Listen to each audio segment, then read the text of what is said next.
Hello dear students, मैं ज्योति शर्मा हमारे YouTube channel teachers अड्डा एमपी पर आप सबका फिर से स्वागत करती हूँ। तो आज आपके हम एमपी बोर्ड के लिए एक की अगली क्लास है कार्बन और उसके यौगिक, ये लेके आए हैं। आपकी 3 क्लास में ऑलरेडी करा चुकी हूँ केमिस्ट्री की। ये केमिस्ट्री की आपकी लास्ट क्लास है जो आपकी बोर्ड एग्ज़ाम में क्वेश्चन आंसर आते हैं। इसमें से 6 नंबर के आपके क्वेश्चन आंसर्स आते हैं। उसमें से कोई 1 नंबर का होगा, कोई 2 का होगा, या कोई 3 का होगा, तो कोई 4 का होगा, तो कोई 2 का होगा। इस तरीके से आएंगे। तो चलिए देखते हैं। हमने कुछ इसमें से महत्वपूर्ण प्रश्न लिए हैं आपके, जो आपके पिछले प्रीवियस ईयर पेपर में आए हैं या आ सकते हैं। मेन क्वेश्चन है आपके। तो चलिए देखते हैं उनको बिना देर करते हुए पढ़ते हैं। पहले आते हैं आपके सही विकल्प, जो कि 1 नंबर का आता है। ठीक है। वायुमंडल में कार्बन निम्नलिखित रूप में उपस्थित है। वायुमंडल में कार्बन, एक तो बेटा पहली बात यह है कि कार्बन हर चीज़ में होता है, चाहे हो बिल्कुल इतना सा, लेकिन होगा जरूर। चाहे बस इतना सा हो, छोटा सा, लेकिन कार्बन होता हर चीज़ में। तो देखो केवल कार्बन मोनोऑक्साइड, कार्बन मोनोऑक्साइड खुद ही कह रहा है कार्बन है इसमें। दूसरा कार्बन डाइऑक्साइड खुद ही कह रहा है कार्बन है इसमें। कोल मतलब कोयला, कोयला में भी कार्बन होता है। अल्प मात्रा में कार्बन मोनोऑक्साइड एवं कार्बन डाइऑक्साइड, ये ऑप्शन आपका सही है। जिसमें इसने पूछा उपस्थित है, उपस्थित सब में है, लेकिन ऑप्शन आपका अल्प मात्रा में, मतलब थोड़ी सी मात्रा में वो सब में उपस्थित होता है। ठीक है, आगे चले। नेक्स्ट चलते हैं। अमोनिया के एक अणु NH3 में है, एकल बंध है, द्विबंध है, त्रिबंध है। देखो जो आपका NH3, आप इसको कैसे लिखते हैं? इस प्रकार से लिखते हैं NH3 को। तो बेटा कैसे बंध है ये? एकल बंध ही तो है। तो आपका आंसर क्या होगा? एकल बंध। ठीक है। बंकमिस्टर फुलेरीन एक अपर रूप है। फुलेरीन क्या है आपका? एक अपर रूप है। वो किस चीज का है? अपर रूप बेटा सिर्फ कार्बन के हैं। अपर रूप किसके होते हैं? कार्बन के। कार्बन के अपर रूप 2 और हैं, हीरा भी है और ग्रेफाइट भी है। ठीक है, हीरा, ग्रेफाइट और फुलेरीन, ये तीनों कार्बन के अपर रूप हैं। ठीक है, आगे चले चौथे क्वेश्चन पर। उत्प्रेरक पैलेडियम या निकेल, PD या Ni की उपस्थिति में, इसने बोला है तेल हाइड्रोजन से अभिक्रिया करके वसा बनाते हैं। तेल है, ऑयल है हमारे पास, प्लस क्या कर रहा है? हाइड्रोजन से क्रिया कर रहा है और बना क्या रहा है? फैट, वसा।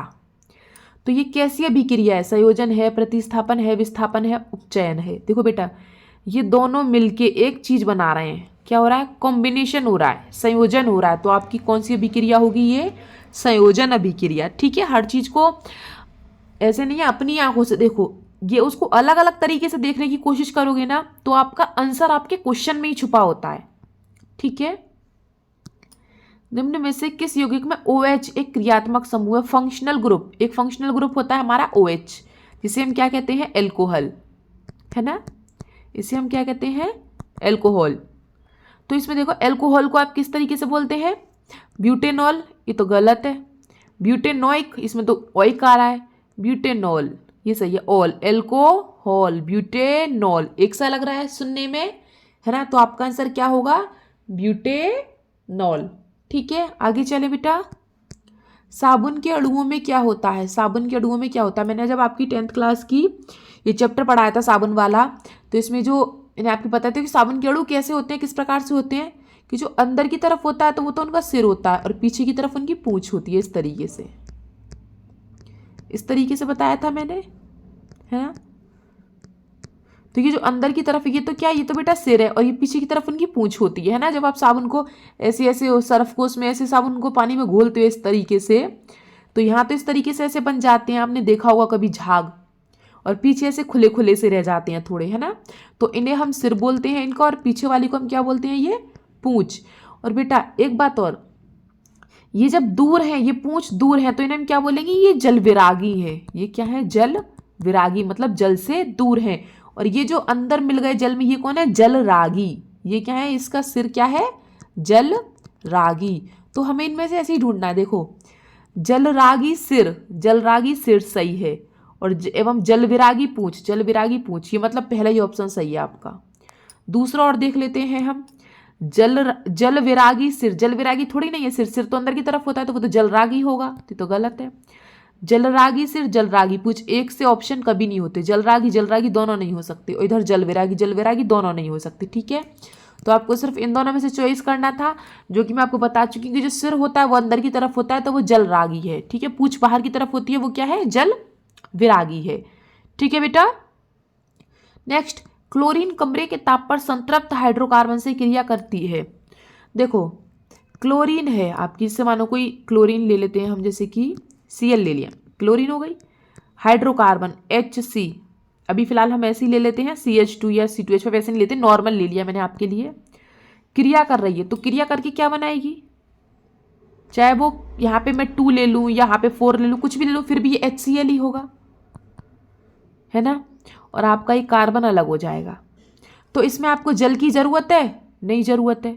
हाइड्रोक्लोरिक की ज़रूरत है भाई, क्या ज़रूरत है, जब हमने HC ले लिया है तो हाइड्रोक्लोरिक तो वो बनाएगा बाद में। ठीक है, तो ना तो हमें इसमें जल की ज़रूरत है, ना हमें इसमें हाइड्रोक्लोरिक की ज़रूरत है। पहले अपने ऑप्शन जो गलत होते हैं उन्हें हटाया करो। अगर क्वेश्चन आपको नहीं आता है तो पहले ये सोचा करो कि इसमें से कौन सा नहीं हो सकता है। ठीक है, अब हमारे पास बचे 2 ऑप्शन, प्रकाश की अनुपस्थिति और सौर प्रकाश की उपस्थिति। अब बेटा कुछ ही नहीं होगा उसमें तो फिर तो गलत हो जाएगा ना, अनुपस्थिति कैसे हो सकती है, अब कुछ ना कुछ तो उसमें उपस्थित होना चाहिए, तो क्या होगा इसमें, सौर प्रकाश की उपस्थिति।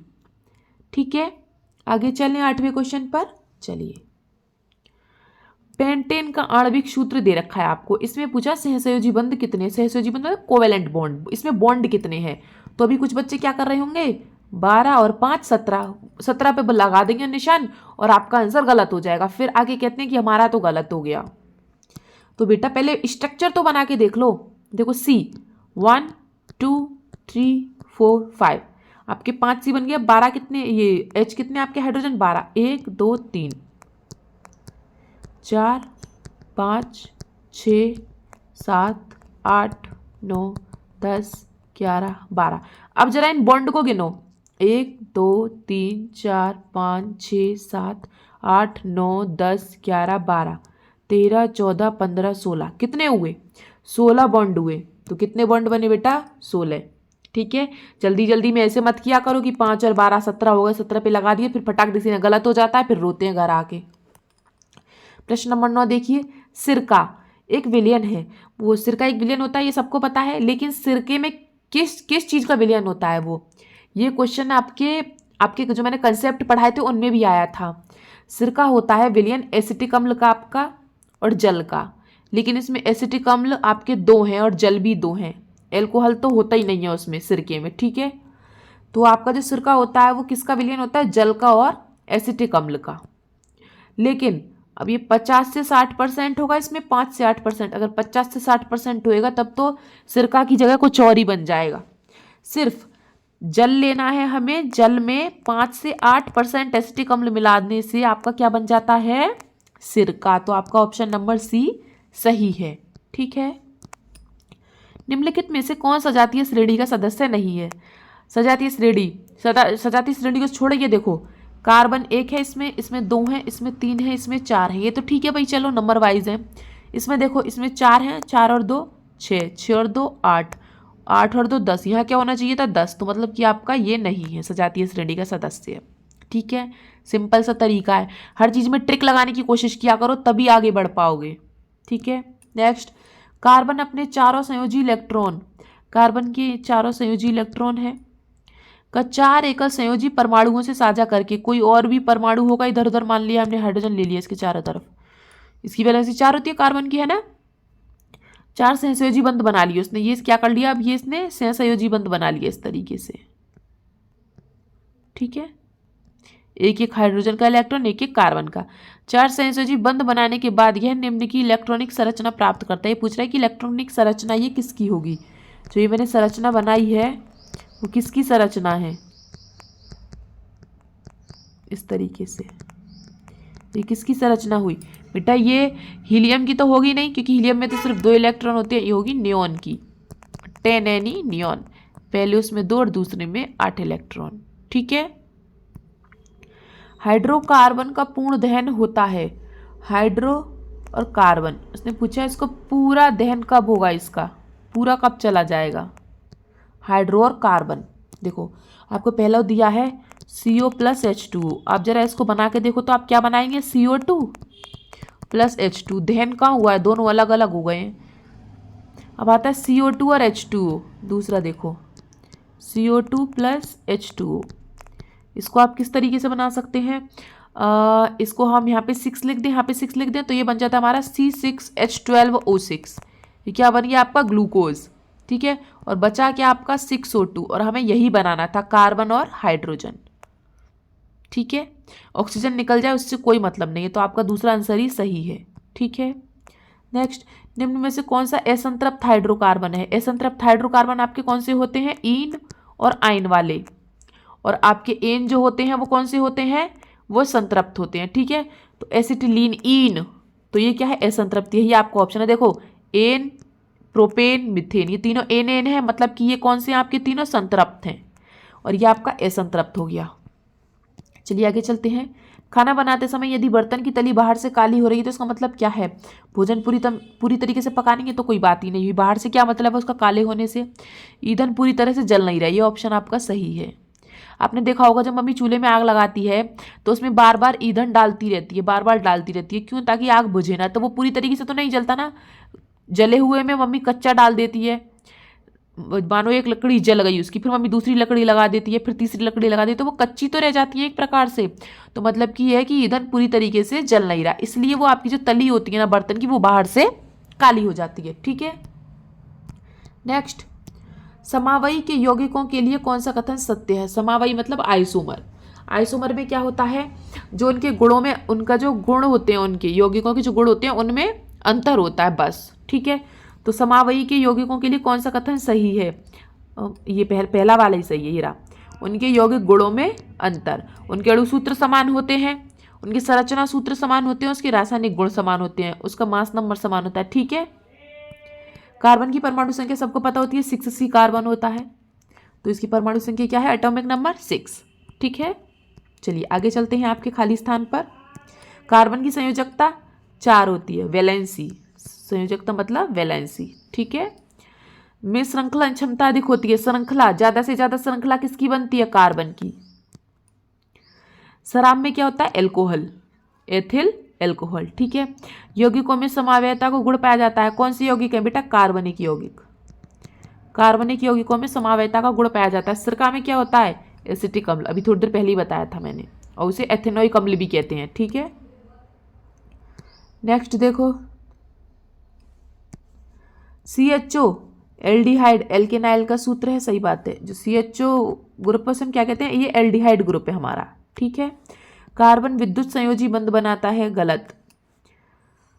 RCOOR कीटोन, ये हमारा क्या होता है? ये जो हमारा इस तरीके से है ना, ये आपका क्या है? ये आपका कीटोन है। ठीक है, ये फंक्शनल ग्रुप है, ये एल्डिहाइड, कीटोन, और ये कार्बोक्सिलिक अम्ल, और ये एल्कोहल। ठीक है, और ये, हाँ ठीक है। और चौथा देखो, कार्बनिक यौगिक विद्युत के कुचालक होते हैं। गलत, चालक होते हैं, सुचालक होते हैं। ठीक है, एल्केन संतृप्त हाइड्रोकार्बन है। सही, एल्केन संतृप्ति तो होगा, एन अभी तो बताया था, एन है तो संतृप्त है, ईन और आयन है तो असंतृप्त है। ठीक है, ये एन ईन आयन बहुत कंफ्यूज कर देते, देखो फिर आ गए। एन ईन आयन के प्रथम सदस्यों के नाम पूछे हैं इन्होंने, और जो कि मैं आपको, इसको जो मैंने आपका कंसेप्ट कराया था उसमें मैं समझा चुकी हूँ कि इसको कैसे निकालते हैं। देखो एन का फॉर्मूला क्या था आपका? CnH2n+2। एल्कीन का क्या था? CnH2n। और आयन का क्या था? CnH2n-2। ये फॉर्मूले बताए थे मैंने इस तरीके से। तो जो आपका एन होता है उसमें आप पहली बार क्या लेते हैं? नंबर 1 लेते हैं, और ईन और आयन में क्या लेते हैं आप? नंबर 2। अब आप यहाँ पे 1 रख के देखो तो क्या बनेगा? CH4 मेथेन बन गया। दूसरा इसमें 2 रख के देखो, 2 और 2 तो C2H4 ये रहा। तीसरा यहाँ 2 रखो और यहाँ 2 रखो तो C2H2 बनेगा, क्यों 2 में से 2 चला जाएगा। तीनों के आंसर आ गए आपके एन ईन आयन। ठीक है, मेथेन, एथीन, एथाइन। नेक्स्ट, ये कुछ परिभाषाएं हैं जो कि मोस्ट हैं, आ चुकी हैं पहले एग्जाम में, इसलिए मैं इनको लेके आई हूँ। सहसंयोजी आबंध किसे कहते हैं? कोवेलेंट बॉन्ड क्या होता है बेटा?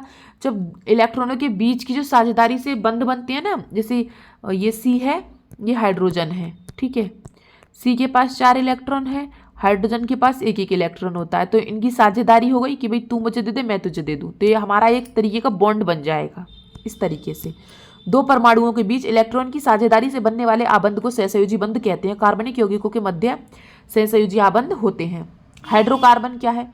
जो केवल देखो हाइड्रो और कार्बन, जो कार्बन और हाइड्रोजन से मिलकर बनते हैं वो क्या होते हैं? हाइड्रोकार्बन।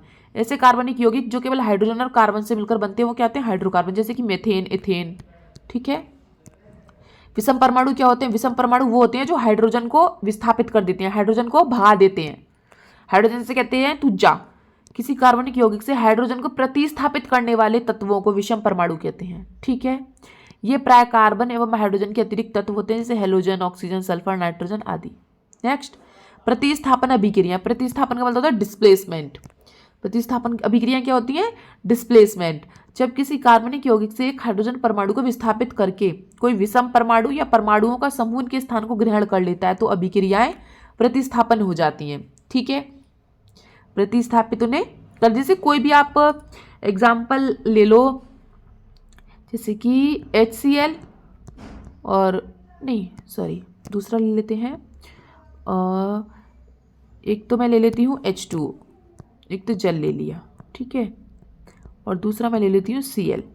तो इसमें क्या होगा? ये क्या बन जाएगा हमारा? HCl।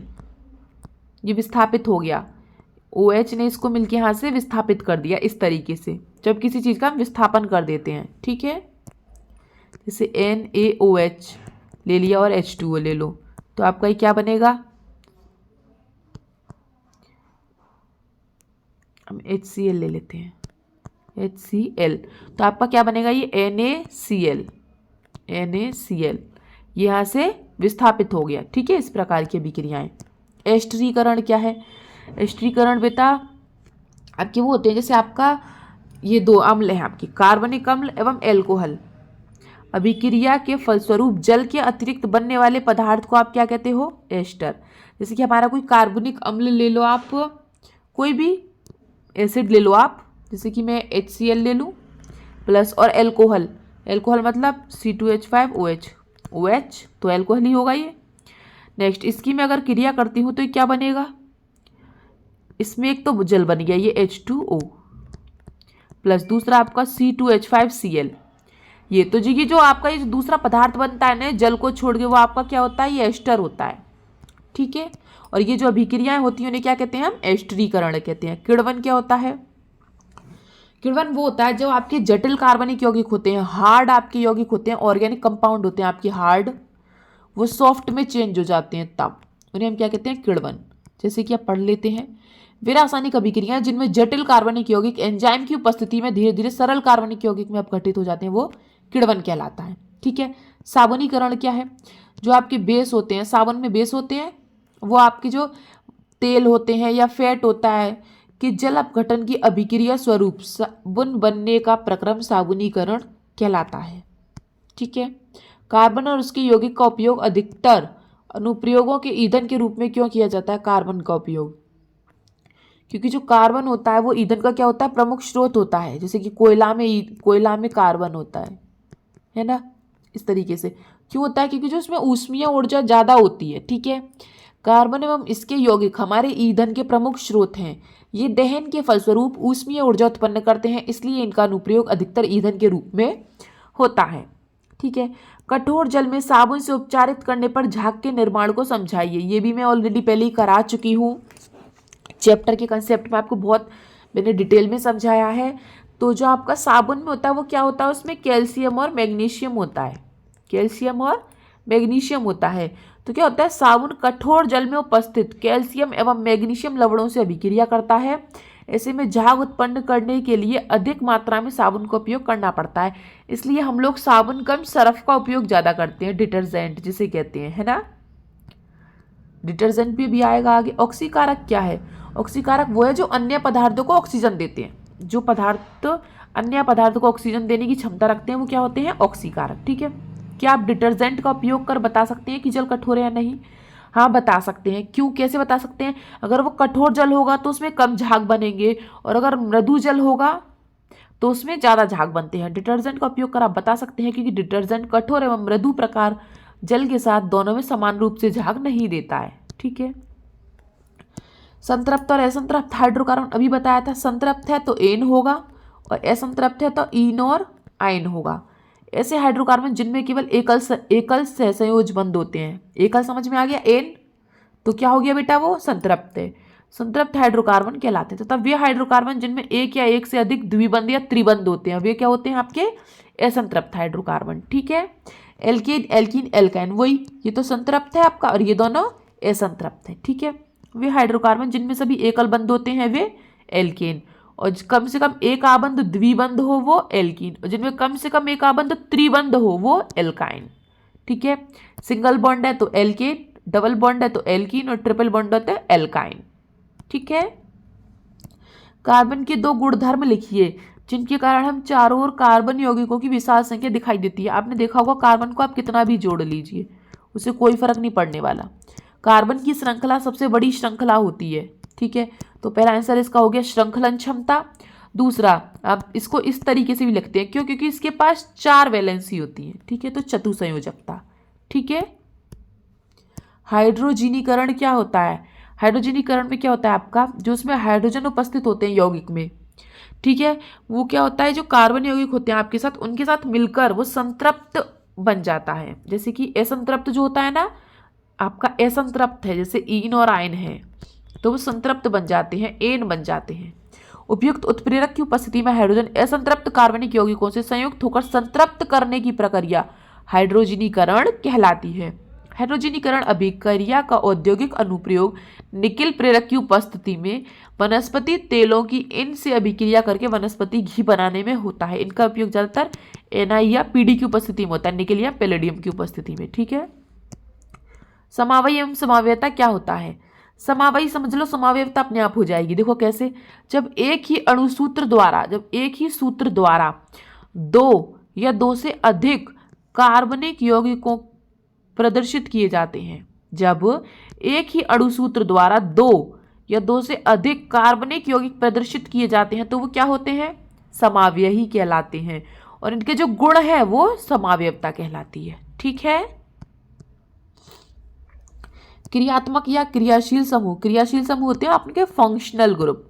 फंक्शनल ग्रुप में आपके जो 6-7 फंक्शनल ग्रुप है वो मैं ऑलरेडी करा चुकी हूँ, और देख लीजिए इसमें क्या होता है आपका फंक्शनल ग्रुप। किसी कार्बनिक यौगिक में विशिष्ट प्रकार से जुड़ा परमाणु, कोई भी आपका यौगिक है उसमें विशिष्ट प्रकार से जुड़ा परमाणुओं का वह समूह उस कार्बनिक यौगिक के अभिलाक्षणिक गुणों के लिए उत्तरदायित्व होता है। जैसे कि आपका ये OH है, ये आपका क्या एल्कोहल, अगर ये C2H5 में जुड़ जाए तो इसका एक अलग ही नाम हो गया, हमको पता चल जाए कि ये एल्कोहलिक है। ठीक है, मेथेनॉल इस तरीके से। ठीक है, COH ये आपका क्या कार्बोक्सिलिक ग्रुप है, ये इसे जोड़ दो C2H5 के साथ। ठीक है, ये CHO ये एल्डिहाइडी ग्रुप है, ये कीटोनिक ग्रुप है, इस तरीके से। साबुन की सफाई प्रक्रिया समझाइए। साबुन की सफाई प्रक्रिया बहुत ही इजी है, उसको कोई इतना समझने की ज़रूरत नहीं है, आप एक बार पढ़ लीजिए बस हो जाता है। ठीक है, मैंने अभी बताया था कि जलरागी और जलविरागी कैसे होते हैं। जलरागी अंदर की तरफ होते हैं, ये जलरागी है, और ये पूंछ इसकी जलविरागी है। ठीक है, तो इसको एक बार हिंदी में पढ़ लेते हैं हम।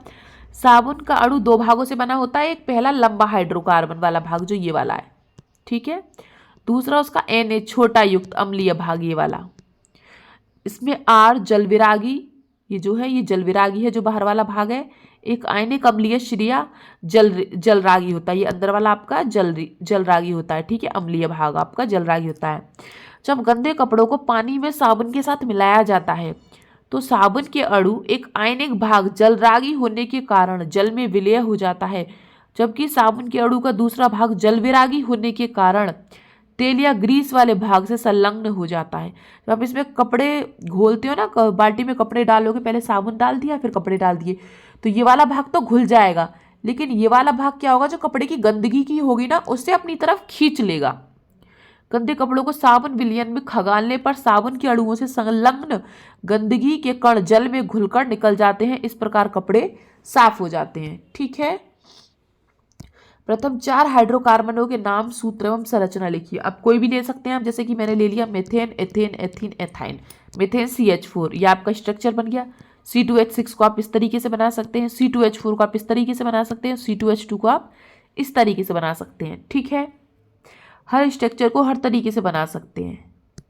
चलिए, साबुन एवं अपवार्जक में अंतर, साबुन और सर्फ में अंतर। देखो, साबुन वसा अम्लों के उच्च सोडियम या पोटेशियम लवण होते हैं, इनमें सोडियम और पोटेशियम लवण होता है, और इनमें क्या होता है, एराइल और एल्काइल अम्लों की लंबी श्रृंखला वाले सोडियम होते हैं। ठीक है। दूसरा है, साबुन जल में उपस्थित कैल्शियम और मैग्नीशियम के साथ अविलेय पदार्थ नहीं बनाते हैं, और ये अविलेय पदार्थ बनाते हैं। ठीक है, पूरी तरीके से नहीं घुलता है ये पानी में, आपने देखा होगा सरफ को। साबुन कठोर जल के साथ अच्छा झाग नहीं देता है, और ये कठोर जल के साथ अच्छा झाग देता है।